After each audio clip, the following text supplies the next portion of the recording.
think one of the key reasons why we would buy this company right now is because all the expenditure, as we have said, now it's time that all the major companies, be it FMCG companies, be it two-wheelers companies, or be it automotive companies, they are expanding in the rural marketing. So Hindi dailies, the target segment of Hindi dailies is one which is directly catering to such segment. So if any company who has to advertise, they will advertise in this particular segment. Now why we are saying 12 years down the line this company would wound up is because in English segment the target market is already that's upset. Why is income going up in rural and semi-urban areas? Any idea? Give me 3 reasons. One is the welfare measures taken by the government like NREGA and MNREGA and etc. And also we have welfare, other subsidy schemes, like the government has been going a lot into the welfare scheme, so that has significantly raised the rural. And also FMCG companies in India are looking for the next wave of growth. So next wave of growth is typically funded by the rural India, which is, so we see the shift in the advertisement revenues as shown in one of the slides there. And also, sir, with the election years coming up, it is generally a trend that they focus more on the rural areas and for the development and everything.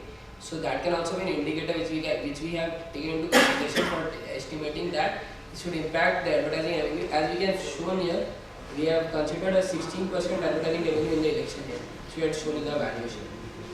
It is one of our estimates which we have taken into consideration. You are assuming growth in the certainly in the 12th year you assume that the company will be That is one. I have 2 questions. One is you had a slide on PE and the comparable PE if you see for DB Corp was 19 odd and for these guys is 11 12. Yes, so why do you think DB Corp holds such a significant premium to Jagra or Hindustan Media? yeah, if you see the market segments in which DB Corp operates, DB Corp typically operates in Delhi, Punjab and the northwestern part where they are leaders. If you observe these markets are already reached the maturity in terms of consumer spending and in terms of the higher per capita. So the advertising revenues have been concentrating on these industries, and also DB Corp has a typical higher pricing power because the customers are not so price sensitive in those areas. So these two factors together combine for a higher margins in the previous years. So that's why DB Corp always used to enjoy. What is DB Corp? So you said ROE is a key measure to look at this company, okay, or look at similar companies. similar. But given the valuation premium that DB Corp enjoys, do you think it enjoys a substantially higher ROE? No, it doesn't enjoy a substantial ROE for the last 2 years. If you see the ROE trend in the DB Corp, Because I think the ROE is similar around around 2011 to 2012. But before that, if you see DB Corp used to perform significantly better, mainly because of the higher margins it used to enjoy. No, that was then. So what we're discussing is now, as on date. So I'm saying that is that valuation premium justified, and what's your view on that? Because today the ROEs are similar, today the debtor days are similar, more or less. And Jagran has this problem, with acquisitions and all that, which DB does not have.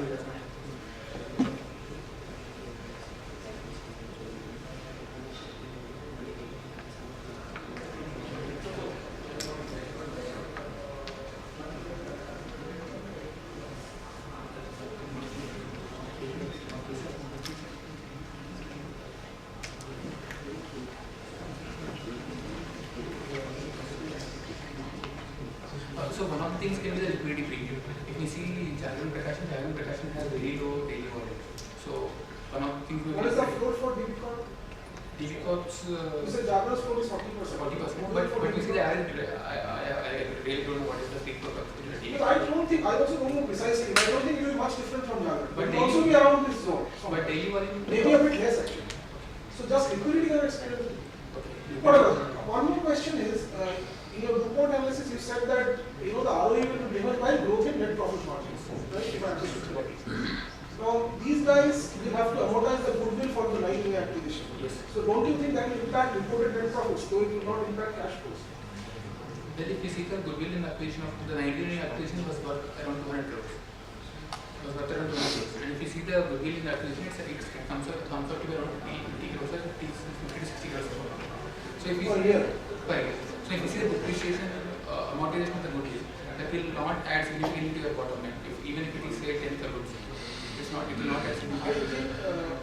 I disagree. I think the goodwill, around unamortized goodwill on the balance sheet as an FY13 at least was something like 280 crores. The total. I think so. You can check it later. Yeah. I think it was about 280 crores. It's a substantial sum of money which has to be amortized and which will directly impact reported profits. Whatever. You mentioned in bold that we have to prepare for elections.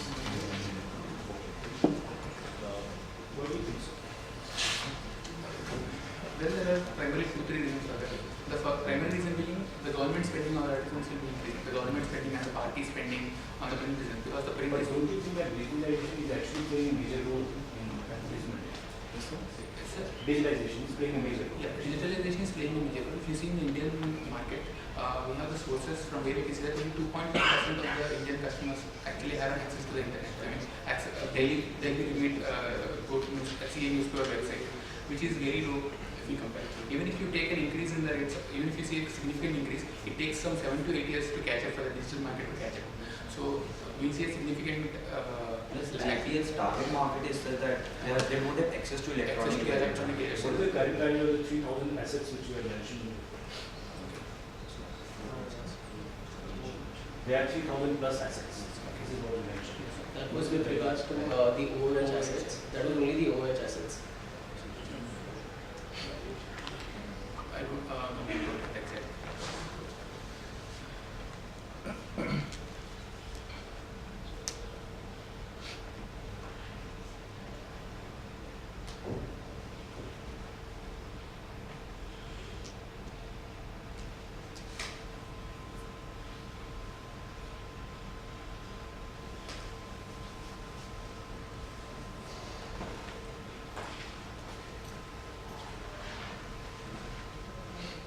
Thank you.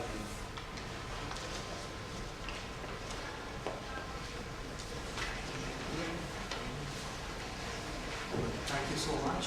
With that, we come to the end of the presentation today. I request you to take a seat.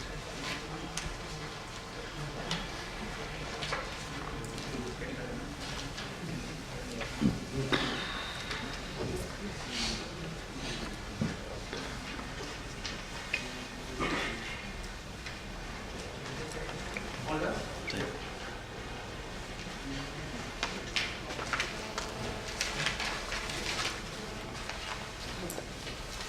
So now that we are done through the presentations, I'd like to take the opportunity to introduce the teams formally with their real names. First up, the first presenters for the day, Team Aaron von Meyer. Could you please stand up? They represent the Indian Institute of Management, Ranchi. Can we have a big round of applause for them? Thank you. Team 2, Henry David Thoreau. They represent the Rajiv Gandhi Indian Institute of Management, Shillong.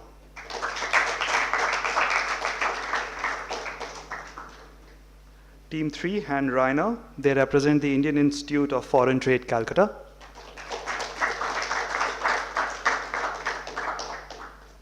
Team 4, Harriet Taylor Mill. They represent the Vinod Gupta School of Management, IIT Kharagpur. And finally, Team 5, Carl Schmidt. They represent XLRI Jamshedpur.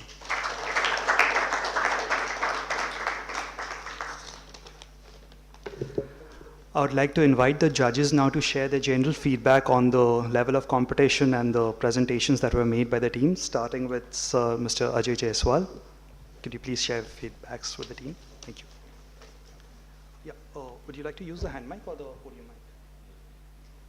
They can look at it. So if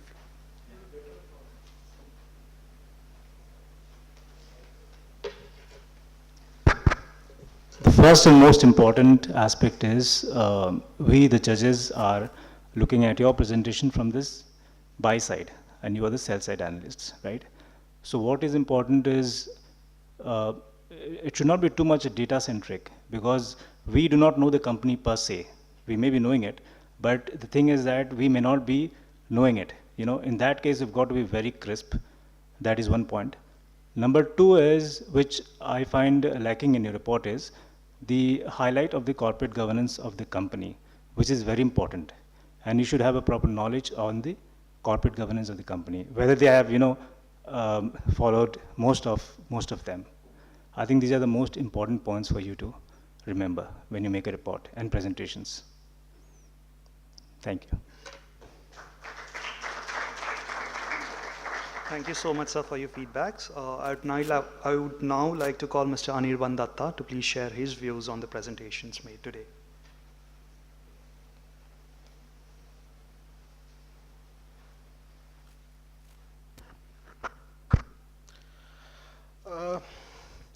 I think you guys did a good job of looking at something of a new era business. I mean, the media as such, both print and electronic, is a new era business in India.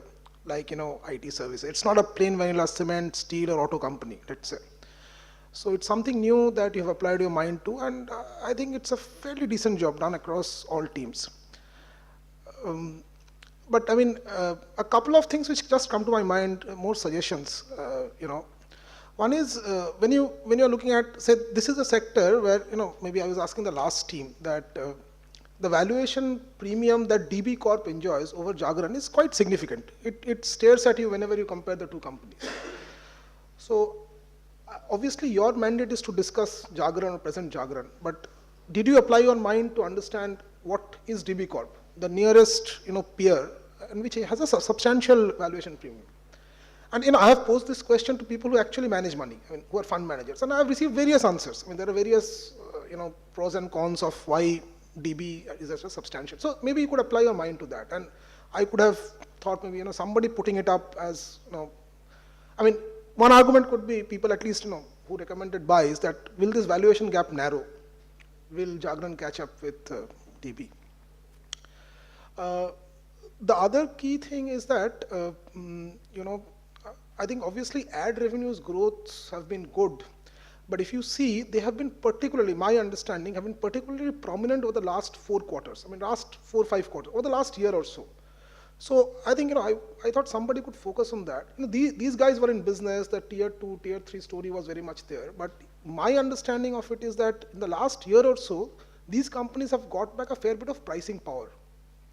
There was a lot of undercutting kind of price competition in the industry, which has settled down a bit over the last year or so, and which is reflected in good numbers for DB as well as Jagran. This is a more recent phenomena. This is, in fact, if you read the last annual report, FY13 annual report of Jagran, you see that the management talks about it. That this irrational, I think they use words like irrational price competition in the industry has died down or is declining, stuff like that. So maybe that's something more specific, which has been happening lately. So something of this sort. And maybe, I mean, these companies generally are cash generating machines. I mean, they don't have, typically media companies don't have so much of capex. They don't need to invest a lot in fixed assets to grow. So you could have highlighted this part of the business, that they have used their cash to do acquisitions, as you know, Nai Dunia and whatever. But the business, once it sort of settles down, media companies generally generate a fair bit of cash. So that should also be a strong point in terms of recommending a buy, let's say. So they are very specific thoughts, mull it over. Overall, it's a good job done. Thanks. Thank you so much, sir. May I now call upon Mr. Basant Maheshwari to please share his views. Thank you.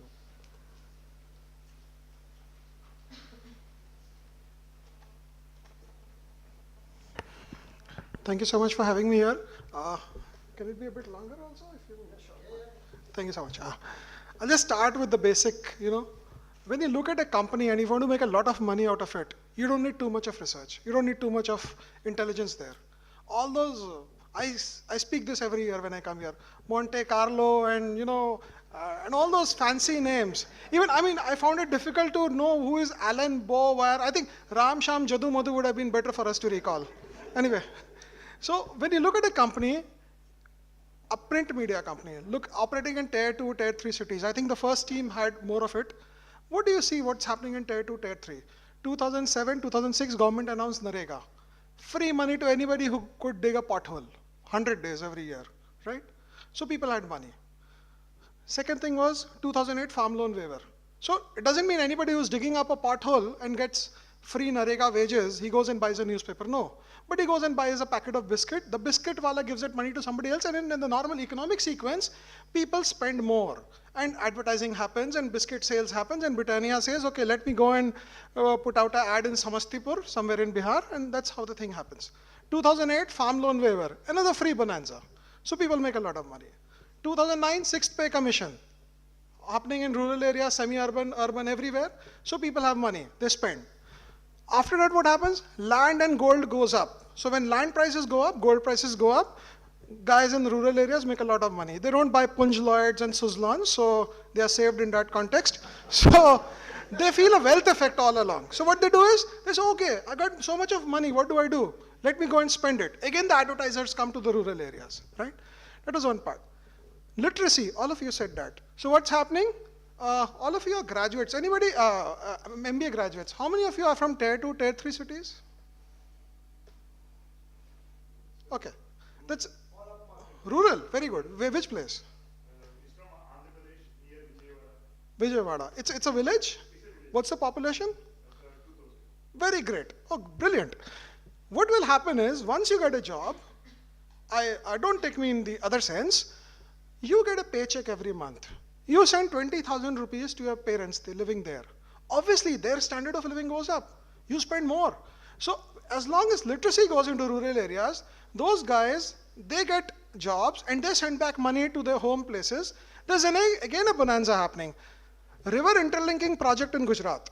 Suddenly from one crop, you're doing 4 crops a year, multiple crop. It's happening in northern part of Madhya Pradesh, where Narmada and I think Shipra rivers have been connected. So these are the triggers that is happening in rural and semi-urban India. And if you look at the last 3 years, last 4 years stock price performance, all those companies that are connected to semi-urban and rural areas are going up. And then we say the P's are high and things like that. So when you look at a company like Jagran Prakashan, you say, okay, a guy in metro wouldn't read a vernacular newspaper mostly, but in rural area, an illiterate person will send his children to say in English medium or a Hindi medium. So suddenly he starts reading newspapers. So that was one thing happening.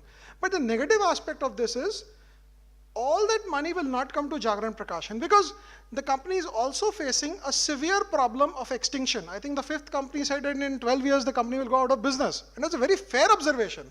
I think you should have put a sell call on it with that assumption, and I would have been giving you more marks on that. Your assumption was correct, but then you went on to